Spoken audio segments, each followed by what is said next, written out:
Hey guys, welcome to the Top Percentile. My name is Anay Dave and I scored rank 9 in MBA CET 2020. That is a score of 149, and I just wanted one topic that we've got a lot of questions about was what do you do if your scores are falling over the last few days? So currently there are around 2 days left for the sessions to start. There are 4 days left for some people who are lucky and have the exam on the 18th. Not sure how lucky that is. Some people want to get done with CET as soon as possible as well. So take your pick, whatever it is, it's perfectly fine. All slots will be normalized. Please don't worry too much about it.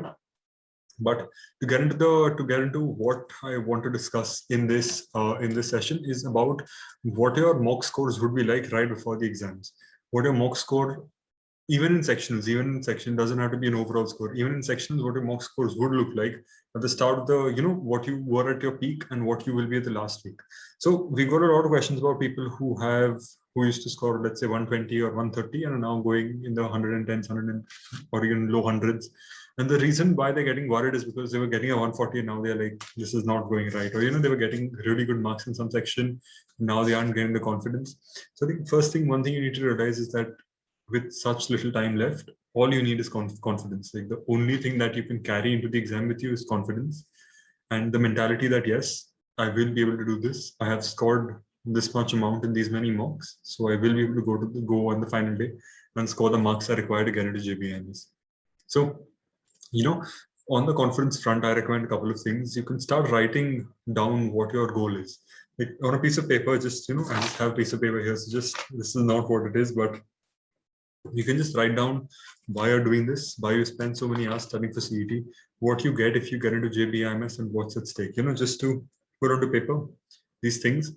There are other things that you can add are certain sentences that motivate you. For example, something like champion mentality, something that I always really enjoyed. Like, it was something that got me into the zone that, or something like for example, I really like Novak Djokovic. So I love how he's a fighter and how he keeps getting back into the matches. So even if the paper is going bad, even the tennis match is going bad, he's the guy who gets back into it. He's the guy who's always who you can rely on for getting back in. So you have that mentality, that mindset that he has. If you're able to derive these learnings from these experts and these superstars and mentors, I think it becomes a really big thing.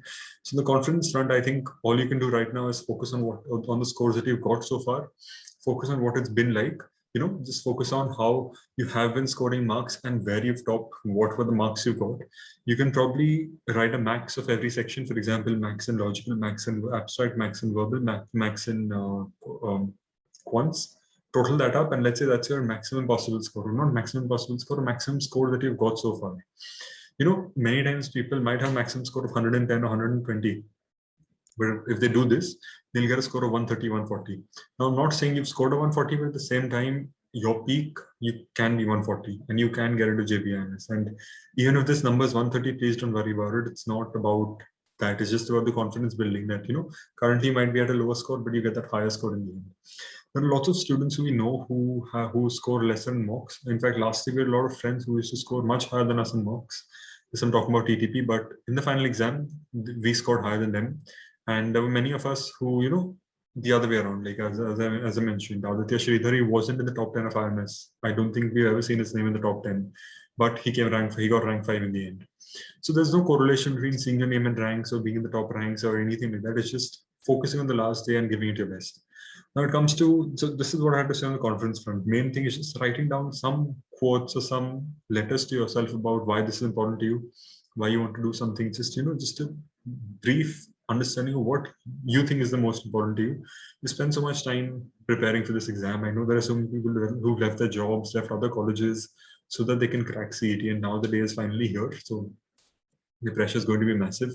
And like Djokovic in the US Open, you saw how pressure gets to even the best of the tennis players. So you have to try it. Obviously, this is not the same level, but in our lives, this is what matters. So you have to keep that one thing going, that your mindset has to be that kind of mindset that even if things are going wrong, even if the last mock scores are not good, you still do well in the final exam, because there is no correlation between that. To give examples, I'll show you guys my mock scores before the exams and what I scored in the final. So you'll come to know exactly what I'm trying to explain. But just build that confidence. You need that mentality. And the reason I'm talking about this is because that mentality is something that we find lacking in a lot of students. A lot of students who can get into JB and can get into the best colleges, but they don't, because They lack the last day, the D-Day mentality that they require. You need that mindset that even if things go wrong, or even if the paper is not going good for you, especially you, but everyone else is doing great, you need that mindset to get back into the game, get back into the speed of solving and everything that you have to do in that day. So for the confidence front, just remember those few quotes, just keep that in mind. That's one thing that you require. And another thing that I want to mention about confidence and about mocks is that a mock score does not define you. If you score a 150, you don't get admission into JBIs in a mock. If you score 150 in the final exam, sure, you'll get it.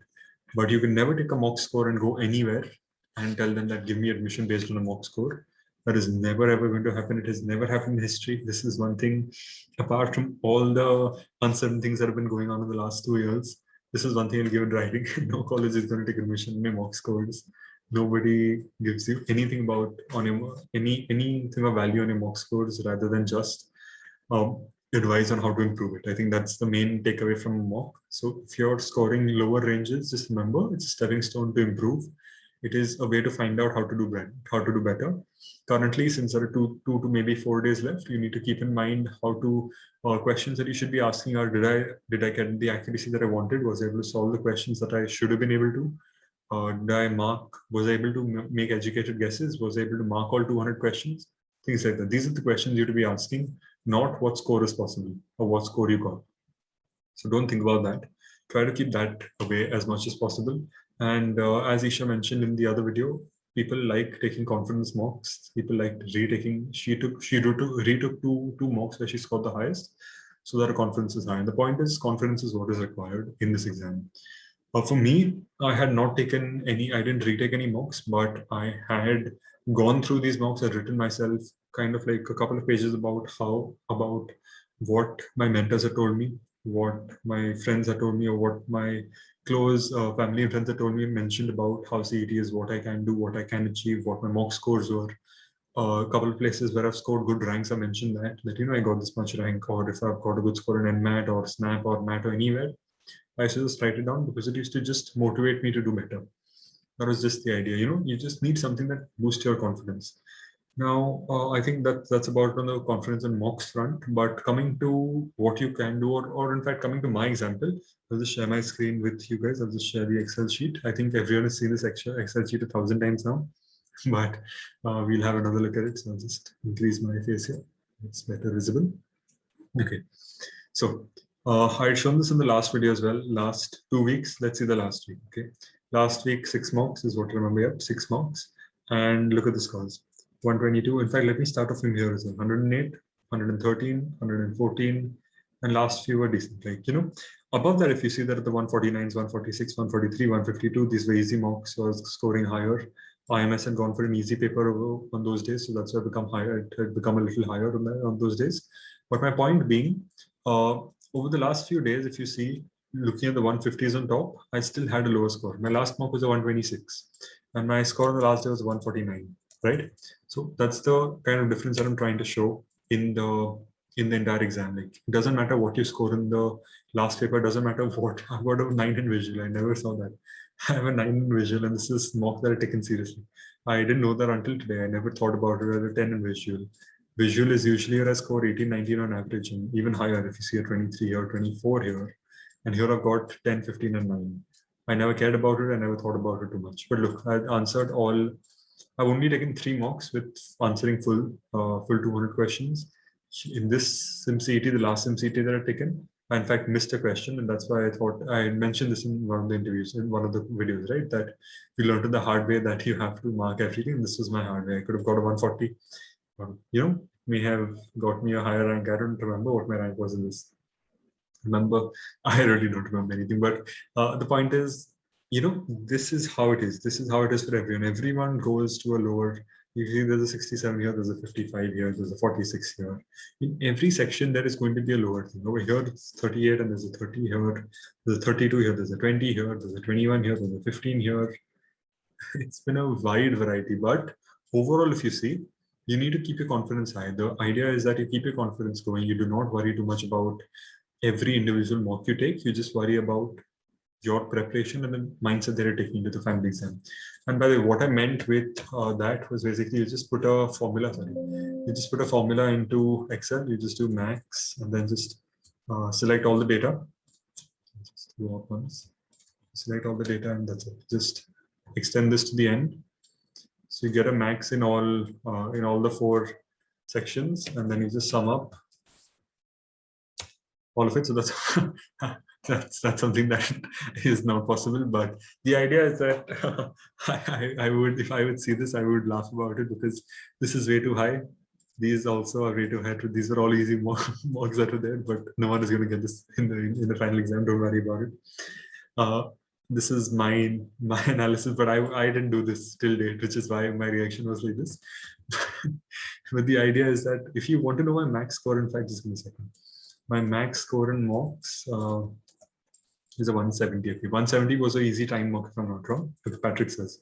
Some mocks are much easier than the rest, but the idea is that overall, even if you get lower scores in the end, it should not make a difference. Your preparation does not change. Just look at this. I cannot give a better example than getting a 9 in visual, which is supposed to be my strength, as I explained in the earlier videos.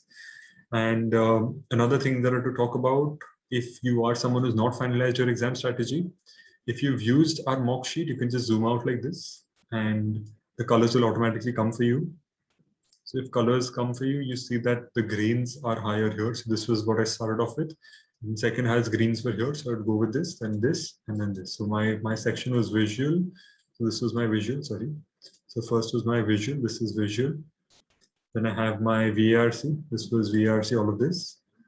These are all VARC. Then I went for logical, and then I went for quant. That is, if you see this over here, that's exactly what I've written over here. So the idea that I'm trying to explain over here, what I'm trying to show is that mock scores fall down in the end. It's a very natural thing for them to fall down. In fact, a lot of you might see an increase after going from 162 to 199, 168 to 200, sorry. Like how much have you been genuinely attempting to a 199, to a 200? If you do that, you'll see your mock scores increasing, but at the same time, your accuracy goes down because you're randomly marking them. So I've gone from a 70% to a 66%, 63%, I still have 80% accuracy, sometimes 78%. It's just going through my mock scores at this point. But the idea is that that 180 that was over here, I never ever thought I can ever get that. But at the same time, it's a good confidence boost in case you never scored, in case you want the confidence boost, in case you feel that you require a confidence boost. For the ones scoring 140s, 150s, you don't really have to do that. But for the ones who have not reached that point, I think you can do it so that you realize that if your day is perfect, if you plan your day properly, and if you're able to execute the day perfectly the way you want it, then you should be able to achieve what you want and get into the college that you want to. But this is what my idea was. My exam was on the 14th of March, by the way. So if I read 14th here and 13th here, sorry, 13th here, then I had a break day on this. We will make a separate video about what to do on the last day of the exam.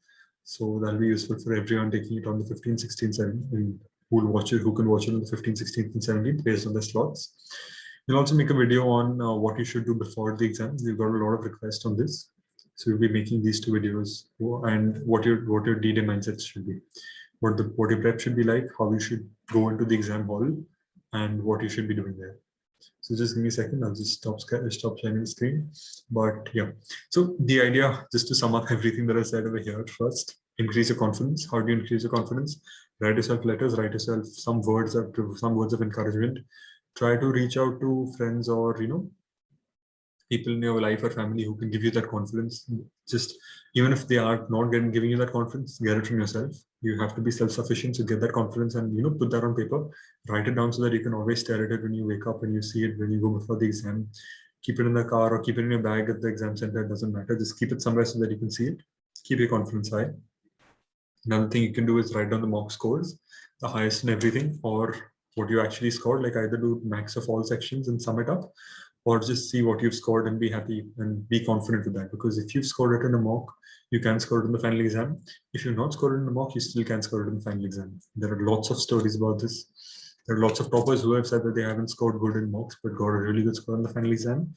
Because what happens in the last day is that the adrenaline rush that happens and the way the hormones get boosted, you are bound to be in that zone of thinking and solving fast with everyone around you, everyone's running. So, it just happens. So don't be too tense about your scores falling at this stage. It is perfectly fine. It's a lot of hard work that's been put in. If you've taken a huge number of mocks, it doesn't matter how many mocks you've taken now. Keep your accuracy up. Just remember, mocks are only stepping stones. They are nothing else other than that. But that's about it for this video. See you in the next one, and all the best.